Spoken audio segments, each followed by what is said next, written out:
everyone, this is Misty Rose with Sweet Magnolia Rose, and today I'm here to show you a quick and simple tutorial on how to create a teepee card. I won't take the time to design it or decorate it. I don't have any images that I would like to use for this particular paper line. Today I'm using the Madeline 6x6 paper stack, and I'm just going to grab a few sheets. You need 3 sheets of 6x6 paper. I first learned this technique at the Bella Creations forum, and it was in July's challenge by Me Cup of Tea, which is Viola ink. So the first thing you're going to do is you're going to take 3 6x6 sheets of paper, fold them corner to corner, and then you're going to use your bone folder and give them a sharp crease. And then what I like to do is I take my favorite color of Distress ink, which is walnut stain, and I stain all my edges.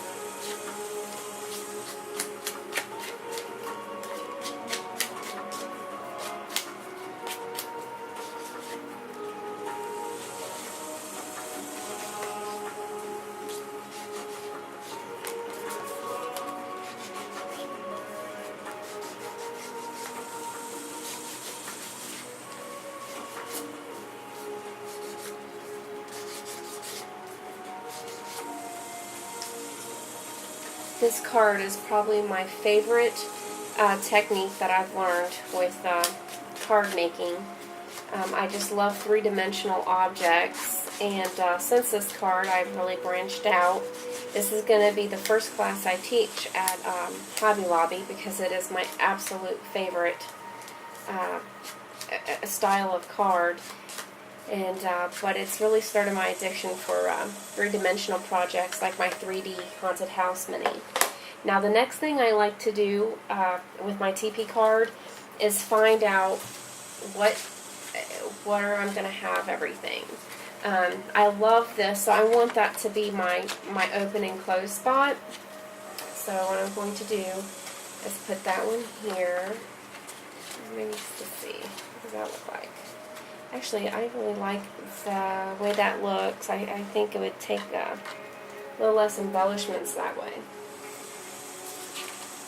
And then you come over here.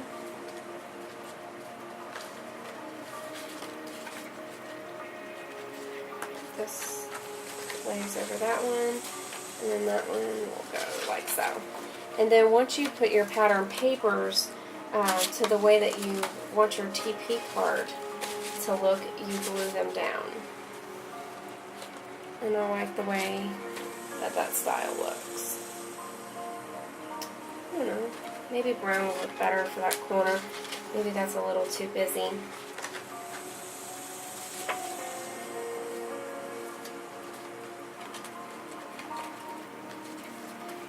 Yeah, I like that much better. So now what I'm going to do is I'm going to lay the card flat, because we do not put glue on the outside flap of each side of this card. So now what I do is I line the points up, and I take my pencil and I line where my glue ends, so that way I don't have any extra glue beyond the edge of this card. And then what I do is I take my glue runner and just ink up the edge of the card.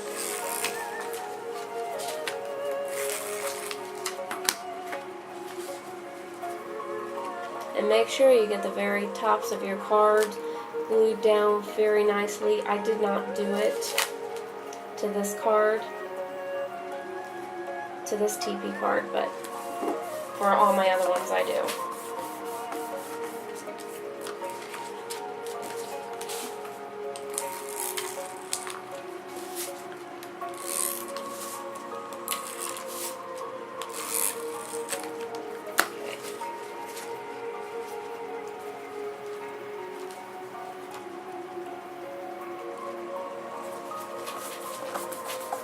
And now that you have all 3 sides glued, you can fold your teepee card up together and you have your base. and each side has a way for you to decorate it. The next step you need to do is you need to take your Velcro dot and add it to the very corner of your card. And then what I do is I close it so that way the other side comes. Now what I always like to do is I try to accent this corner to hide the glue dot, but as you can see, you can't really see the glue dot no matter which way you turn it. And the great thing about this card is that it opens up and you can mail it out this way. You can either mail it out this way or you can mail it out this way. But most of my, all my cards usually have a lot of bulk to them. So now what I'm going to do is I've picked out some of my favorite Prima flowers. What project don't I have a flower on? But the one thing I don't like is the button that they have selected for this flower. This flower is absolutely gorgeous.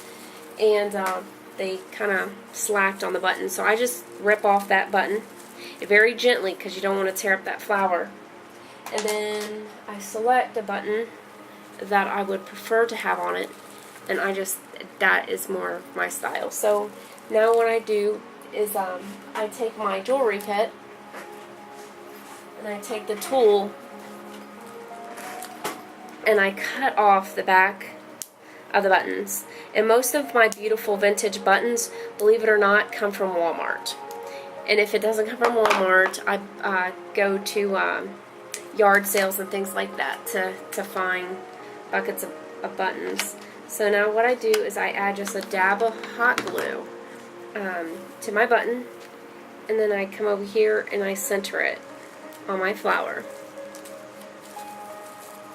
And as you can see, that makes just a really beautiful flower. And then now what I do is I add a little drop of glue to the back of the flower,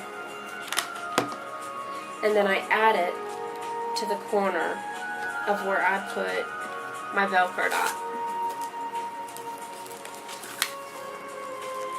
And there you have it. It's that simple to make a TP card. It doesn't take long. The longest part of the process is obviously designing it. I don't have the images that I want to use yet. I'm going to go through my Gecko Gals images and see what they have there to offer, and then I'll add them.